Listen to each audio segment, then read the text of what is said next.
The boy's name was Eli, and the world had forgotten him long ago. He was 12 years old, small for his age, with thin arms and tired eyes that had seen too much pain. Eli was an orphan. His parents had died during a border conflict years ago, and no one had come to take him in. The shelters were full. The people were scared, and fear made hearts hard. So Eli learned to survive alone. He lived near the edge of a broken human settlement, close to a wide river that cut through the land like a deep scar. The river was dangerous, cold, and fast, but it gave him water and fish when luck was kind. The forest nearby gave him wood and leaves to sleep on. That was all he had. Every morning, Eli woke before the sun. He searched for scraps, broken tools, or old food that others had thrown away. Some days he found enough to eat. Some days he didn't. When he was hungry, he drank water and told his stomach to be quiet. People rarely noticed him. When they did, they looked away. Aliens passed through the region sometimes. Tall ones, strange ones, some friendly, some not. Humans feared them, and Eli had learned that fear could turn into violence very quickly, so he kept his head down and stayed silent. That evening, the sky was painted orange and red. The wind was cold, and Eli pulled his torn jacket tighter around his body. He was heading toward the river to drink before night fell. That was when he heard it. A soft sound. Not an animal's. Not the wind. It was crying. Eli stopped walking. His heart beat faster. Crying usually meant trouble. Trouble often meant danger, and danger was something he could not afford.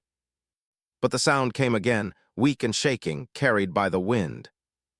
Eli swallowed. He could have walked away. He had walked away from many things before. But something about that cry felt different. It was not loud. It was not angry. It was full of pain and fear. Slowly, carefully, Eli followed the sound. Near the riverbank, he saw her. She was lying on the ground, trying to pull herself forward with her hands. She was not human. Her skin was pale blue, almost glowing in the fading light. Her hair was white and thin, spread across the dirt. One of her legs was bent in a way that made Eli's chest tighten. It was badly hurt. The alien girl tried to stand, but she cried out and fell again. Tears rolled down her face. Her breathing was fast and scared. When she saw Eli, she froze. Her silver eyes widened in fear. "Please," she said in broken human words. Her voice shook. "Don't hurt me." Eli raised his hands slowly. "I won't," he said softly. His voice was small but honest. "I promise." The girl stared at him, not sure if she should believe him. Humans were dangerous, she knew that. She had been told that. Eli took a small step closer, then stopped. "What happened?" he asked. "My leg," she whispered. "I cannot walk. I must cross the river before dark." Eli looked at the river. The water moved fast, reflecting the dying sunlight. Even healthy adults avoided crossing it. "Why?" Eli asked. She turned her face away. "They are coming." "Who?" She hesitated. "Hunters." That word made Eli's stomach turn. He didn't know what kind of hunters she meant, but he understood enough. Someone was chasing her. Someone dangerous. Eli looked at her broken leg again, looked at the river, looked at the sky growing darker. He felt fear. He felt hunger. He felt tired. And yet he felt something else. He knew what it was like to be hunted by the world, to be unwanted, to be alone and afraid when night came. Eli slowly took off his jacket, the only warm thing he owned, and placed it around her shoulders. The alien girl gasped. "You don't have to," she said. Eli gave a weak smile. "I know," he replied, "but I will." The river roared quietly in the background. Eli didn't know it yet, but the choice he made that evening would change his life forever. Eli helped the alien girl to her feet. She leaned heavily on him, her weight light but her body trembling. Her silver eyes, wide with fear, seemed to reflect the fading sunlight like tiny stars. She tried to speak again, but her voice cracked. I must cross before night. They will find me." Eli nodded slowly. He didn't fully understand what she meant by they. but the fear in her voice was clear. Fear was something he knew well. It clung to him like a shadow every day. And yet something inside him rose, something that refused to leave her alone in this dark forest at the edge of the cold river. The river stretched before them like a wall of liquid glass, swift and unyielding. Its currents whispered threats as it raced downstream, swallowing anything that dared enter. Even Eli felt a shiver run through his bones. But he looked down at her twisted leg, pale and quivering, and his resolve hardened. "Step carefully," he said, crouching beside her. "I'll hold you, I won't let you fall." She hesitated. Her hand brushed his arm lightly, almost as if testing if he was real. Why are you helping me? Humans never help us." Her voice was small, almost a whisper, but it cut through Eli like a cold wind. He shrugged. "Maybe not all humans," he muttered. I know what it's like to have no one." Her eyes searched his. The pain and fear in her gaze mirrored something Eli had buried deep inside himself. The lonely nights, the hunger, the silence of an empty home. For a moment, he saw his own reflection in her pain. That connection, fragile and wordless, tied them together. The ground near the riverbank was muddy, slippery, and uneven. Eli steadied her carefully, letting her lean on his shoulder. Every step they took made the girl wince. The twisted leg ached under her slight weight, and she gritted her teeth to hide the sound of her cries. "You can do this," Eli whispered, more to himself than to her. "One step at a time." Halfway to the water, Eli slipped on a slick stone. Cold water splashed around his boots. He froze, heart hammering, but didn't let go of her. The girl cried out, panic in her voice. "You'll drown, let me go." "No," he growled, teeth clenched. "I'm not leaving you." The river tugged at their feet, icy fingers trying to pull them under. Eli felt every muscle strain as he fought against the current. His arms burned with effort as he kept her body close, shielding her from the rushing water. The girl's breath came in shallow, fearful gasps, but she didn't fight him. She trusted him, even in the face of danger. Finally, they reached a small sandbar, a narrow patch of safety. Eli collapsed to his knees, panting. His arms trembled as he set her down gently. She looked up at him, her silver eyes wide with disbelief. Why would you do this?" she whispered, voice barely audible over the river's roar. Eli let out a shaky laugh. Because no one helped me when I needed it. I know what it feels like, and I can't leave someone else to face it alone." Tears welled up in the girl's eyes. She pressed a small hand against his chest. I am Sira," she said softly. If you survive tonight, my people will remember your name." Eli smiled faintly, exhausted but strangely proud. "Eli," he said. "I'm Eli, that's all I have, just me." Night fell fast, wrapping the forest in darkness. Eli built a tiny fire using twigs and dry leaves he had collected earlier. The warmth licked at his cold fingers as he carefully warmed Sira's frozen hands. He broke his small piece of bread in half, handing her one piece. Her smile was weak, but it was the first thing that felt like hope he had seen in a long time. Sira looked at him, her silver eyes glimmering in the firelight. You risked yourself for me, even when you had nothing." Eli shrugged again. "I know what it feels like to be alone," he said. Maybe that's why I can't leave someone else alone." That night they stayed close to the fire, sharing warmth and silence. Eli watched Sira's chest rise and fall in shallow breaths. He had no idea what dangers awaited them, but he knew one thing clearly. The choice he had made to help her was bigger than the river, bigger than fear, and bigger than himself. The boy who had nothing had chosen to give everything he could, his strength, his courage, his heart to someone else. And somehow in that moment the world felt just a little less cold. The river stretched before them, dark and endless under the moonlight. Its water rushed with a voice that seemed almost alive, whispering threats and daring anyone to step into it. Eli stood at the edge, holding Sira close. Her broken leg pressed against his side, and every small movement caused her to flinch in pain. "Are you sure you can do this?" she asked, her voice trembling. Her silver eyes were wide with fear, reflecting the cold glow of the river. Eli swallowed. He could feel the chill of the water through his worn boots, the biting wind against his face, the raw ache in his arms. His body wanted to tell him to stop, to turn back and run. But he looked at her pale face and realized she had no one else. He could not leave her here, not when she was so small, so helpless. "I'll get you across," he said softly, almost to himself. "Just hold on." Step by careful step, Eli entered the river. The water rose quickly, hitting his knees first, then his thighs.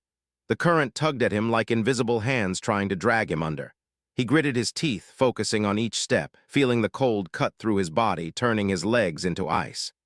Every stone underfoot was slippery, every current unpredictable. Sira clung to him, her arms around his neck, her head resting on his shoulder.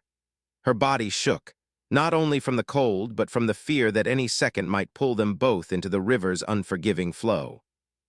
Halfway across, a sudden wave knocked against them. Eli slipped on a slick stone and his arms flailed. The girl screamed.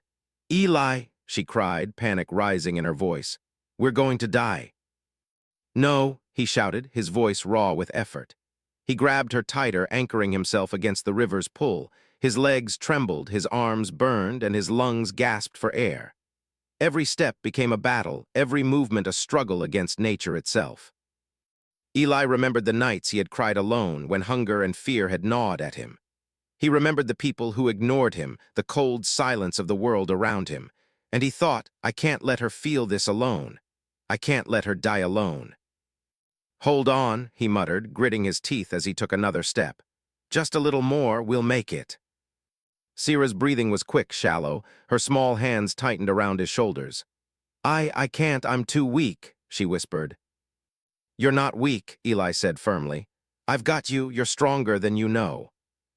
The river seemed endless, but slowly, painfully, they moved forward. Water splashed against Eli's face, stinging his eyes. Cold seeped into his bones, making every step heavier. His boots slipped on stones, his arms ached from carrying her weight, but he refused to falter. One step, then another. Step by step, they fought the current together. Finally, after what felt like hours, Eli reached a shallow patch near the opposite bank. He collapsed onto the wet sand, gasping for air. Sira slid down from his back, leaning against him as if they were both exhausted from the same battle. The river roared behind them, relentless, but they had survived. Sira's eyes shone with tears, silver and bright. You saved me," she whispered, her voice trembling. "Why would you do this? You barely know me." Eli looked down, his chest heaving. "Because I know what it's like to be alone," he said softly. "I couldn't leave you." For a long moment, they sat together, listening to the river's endless flow, feeling the cold fade slowly from their bodies. Eli broke his small piece of bread in half and handed it to her. She smiled weakly, biting into it carefully, and for the first time that day, Eli felt a warmth that had nothing to do with the fire he built. Night deepened around them. The forest was silent except for the distant sounds of the river and the wind. For Eli, every sound felt sharper, every shadow heavier. He knew danger could come at any moment, yet here beside him was Sira, alive, trusting, and fragile. "I'm Sira," she said quietly, brushing a strand of wet hair from her face. If I survive, my people will never forget you." Eli smiled faintly. "I'm Eli," he whispered. "I have nothing, just me, but I think that's enough for now." And so they sat by the riverbank, two lost souls in a vast, dark world, connected by trust and courage. That night, the boy who had nothing and the girl who was broken learned something important. Sometimes, giving everything you have, even when it feels like nothing, can save more than a life. It can save a soul. The river continued to rush, but Eli knew one thing clearly. Tonight, he had chosen to stand against the current of fear, and that choice had carried them both safely to the other side. Eli woke before the sun. The fire he had built the night before had burned down to glowing embers, and the cold of the early morning air bit into his bones. Sira stirred beside him, her silver eyes half closed, her breathing shallow but steady. For the first time since the river, she looked almost at peace, wrapped in Eli's jacket and leaning against him. But that peace did not last long. From the edge of the forest came a low, heavy sound, footsteps, deliberate and strong. Eli froze. His heart began to race, the blood pounding in his ears louder than the wind through the trees. He held Sira close, pulling her behind a large rock. "What is it?" she whispered, fear sharpening her voice. "I don't know," Eli replied, trying to keep calm, but he could feel the tension in his chest. the way his stomach twisted. He had never felt like prey before, yet now every instinct in him screamed danger. The shadows between the trees began to move. 1, 2, 5 figures appeared, and then many more. 50 shapes, tall and armored, their movements precise, almost unnatural. Weapons glinted in the dim light, and even at a distance, Eli could feel the power radiating from them. Sira gasped. "They found me," she whispered, her hand clutched his sleeve.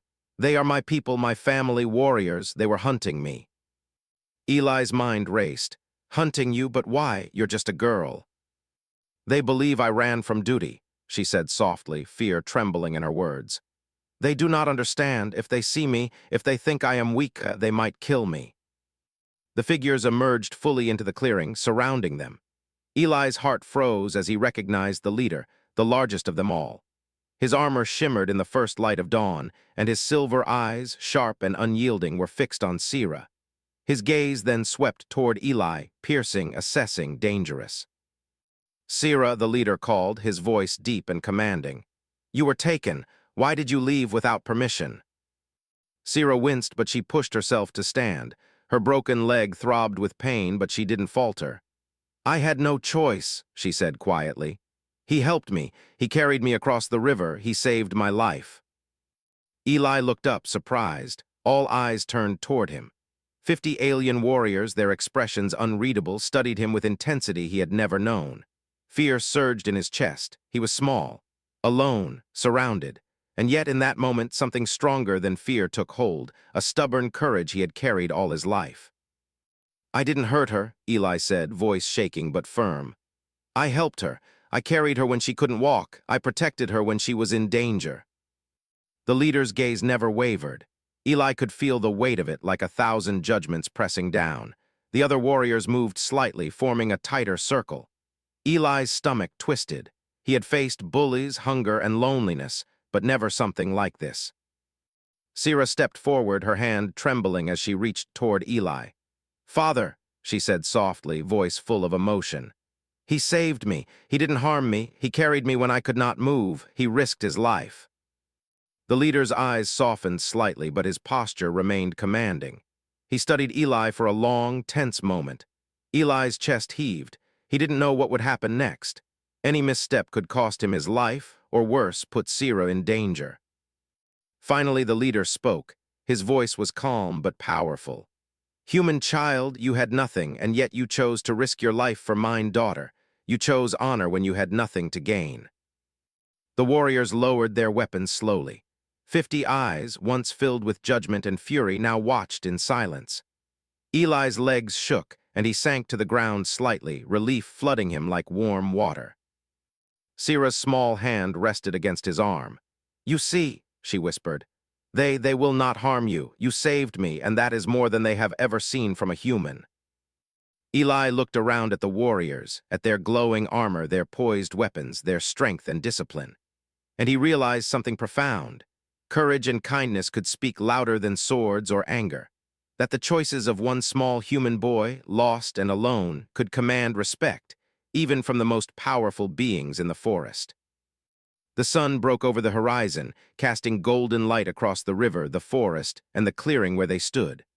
The warriors, now silent and watchful, seemed almost like shadows melting in the dawn. Eli's hands were cold, his heart raced, but for the first time in his life he felt, recognized.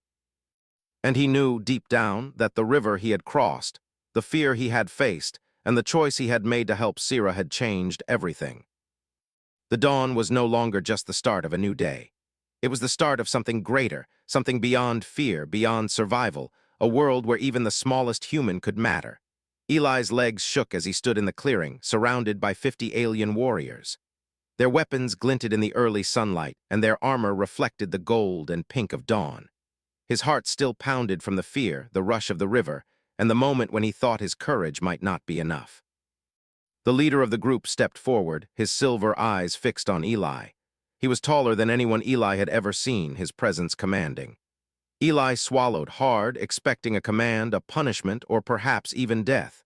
But the leader did something unexpected. He did not attack. Instead, he studied Eli as if searching for a truth only the boy could reveal. Sira stepped closer, leaning on her father's side despite her injured leg. Her eyes were filled with tears, glimmering in the sunlight. "Father," she said, her voice trembling but strong.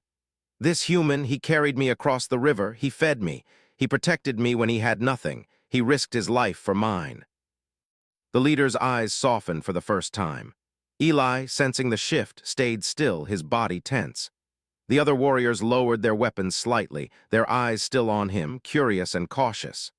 Eli had no idea what they were thinking, but he could feel the weight of their judgment, heavy yet expectant.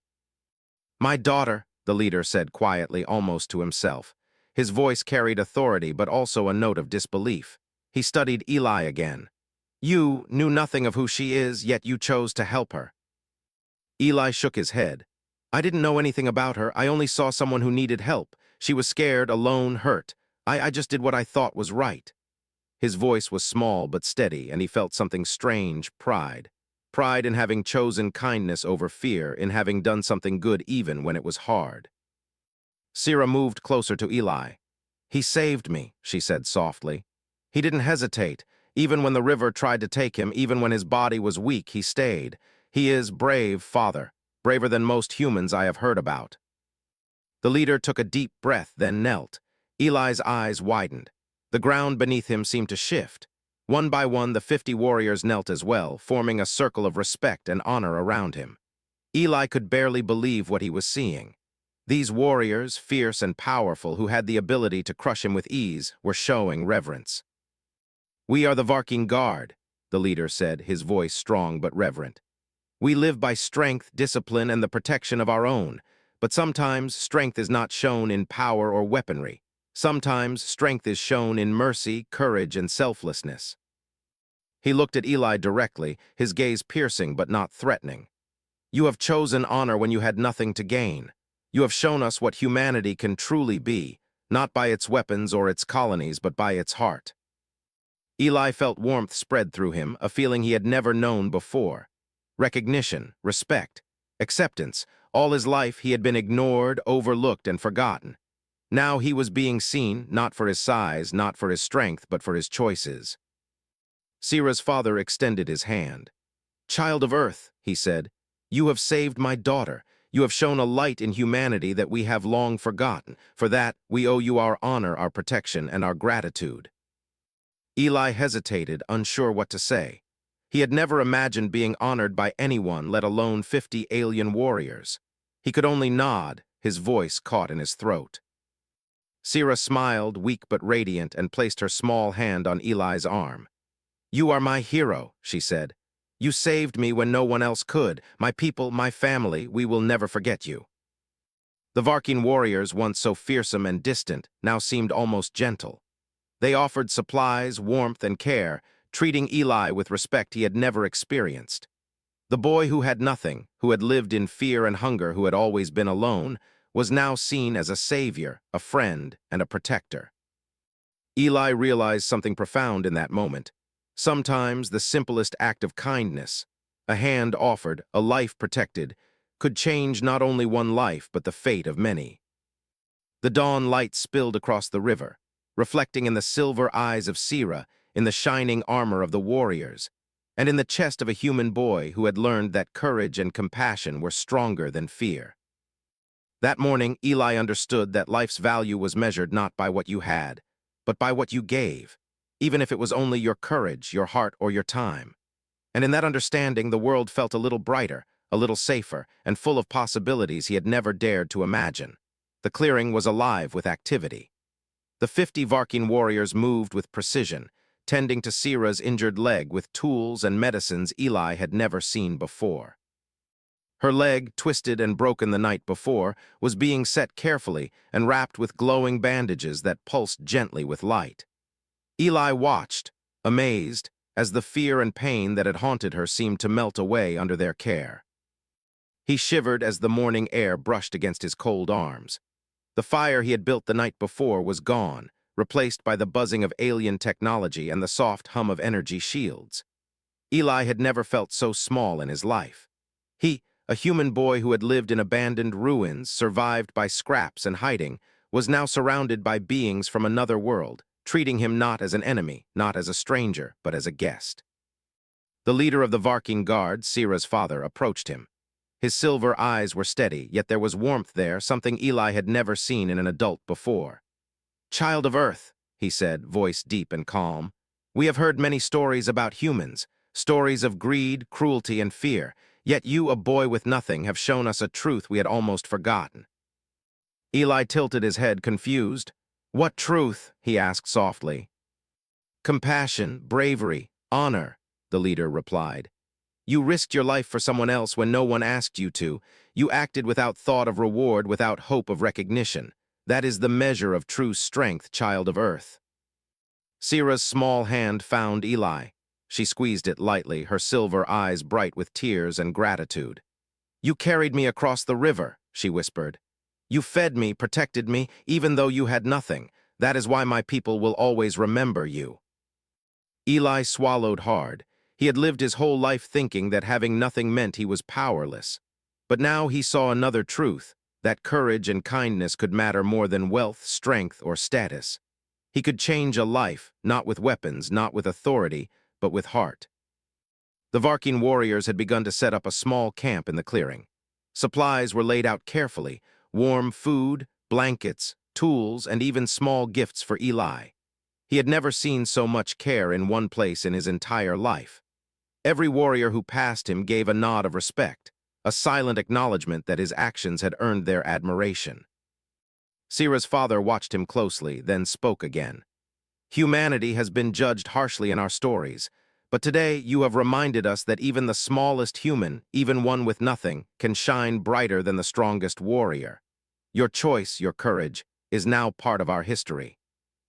Eli looked around at the warriors, at Sira smiling through her pain, at the river reflecting the morning sun, and felt a warmth that had nothing to do with fire or food. It was a warmth that came from being seen, from being valued for who he was, not for what he had.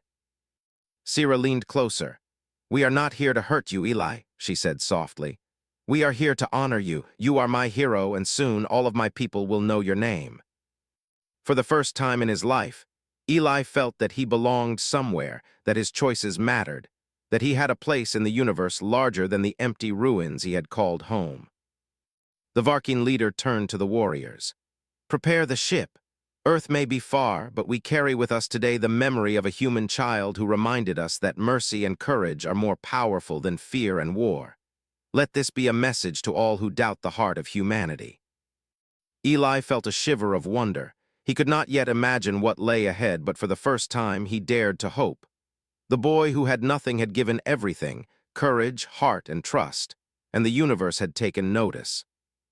As Sira rested, her leg healing, and the warriors worked quietly, Eli looked at the river once more. The water that had been a danger now seemed to glow in the morning light, a symbol of the night he had survived, the challenge he had faced, and the bond he had formed. Eli realized something important. It was not strength that made a hero, not wealth, not status. It was the choice to do what was right, even when it was hard. That choice had earned him respect, honor, and a place in a story far greater than he had ever imagined. And in that moment, Eli knew that humanity, small and fragile as it sometimes seemed, could shine across the stars, not because of its power, but because of its heart. The dawn was no longer just the start of a day. It was the start of recognition, remembrance, and a future full of possibilities Eli had never dared to dream. Years passed, but Eli never forgot the river. He returned to its edge often, sitting on the worn rocks, watching the water flow endlessly. Each ripple reminded him of the night he had carried Sira across, the cold that had burned his legs, the fear that had nearly crushed him, and the choice he had made to help someone when no one else would. Sira had grown stronger. Her leg had healed completely thanks to the Varking guard's care, and she now moved with grace and confidence. Yet she never forgot Eli either. She often visited him, sharing stories of her people, the world she had seen, and the lessons she had learned. Together they laughed, sometimes in silence, sometimes in words that carried the weight of a bond stronger than most could imagine. Eli had changed too. The boy who had lived in ruins, who had known hunger and loneliness as companions, had become a young man with courage and wisdom. He had learned that kindness could move mountains, that compassion could command armies, and that one small act could echo across worlds. The universe had noticed his heart when he could not even notice it himself. The story of that night, the night he carried a crippled alien girl across the dangerous river, spread far and wide. Aliens spoke of the human who had risked everything for mercy, and humans who heard it began to remember that they were capable of goodness, even in a world often cruel and harsh. Eli's name became a symbol of hope, a reminder that even the smallest among them could make a difference. One morning, as the sun rose over the river, Eli and Sira stood side by side.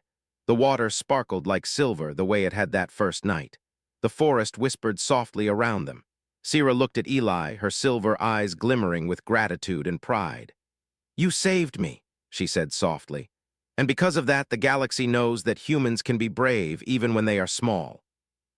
Eli smiled, the memory of fear and cold still lingering in his chest, but softened by the warmth of what they had built together. "I only did what I had to," he said. "I didn't know it would mean all this." "It did," Sira said gently. "It means everything. You crossed the river, Eli. You crossed fear, danger, and even your own doubts. You reminded us all that courage is not about strength. It's about heart. That is what makes a hero." Eli looked at the river, at the forest, at the sunrise breaking over the horizon. He remembered the fear, the exhaustion, the trembling of his body as he held her through the current. He remembered thinking he had nothing, and yet that nothing had been enough. A human's heart, willing to care, willing to act, had been enough. The Varking Guard had come to honor him. They had shared their knowledge, their warmth, their world with him. But it was not their power that had changed Eli's life. It was the trust, the respect, and the recognition that his choices, however small they seemed at the moment, had value. Eli knelt by the river, letting the water run through his fingers, feeling its cold and smooth touch. "I used to think I had nothing," he whispered. "Now I see that I had everything I needed to make a difference. All I had to do was care." Sira placed her hand on his shoulder. "And that is why humans are important," she said. "Not because they are the strongest, not because they conquer planets or wield weapons, but because sometimes, when no one else will, they do what is right, even when it is hard, even when it costs them everything." Eli looked at her and smiled, the sunlight reflecting in both their eyes.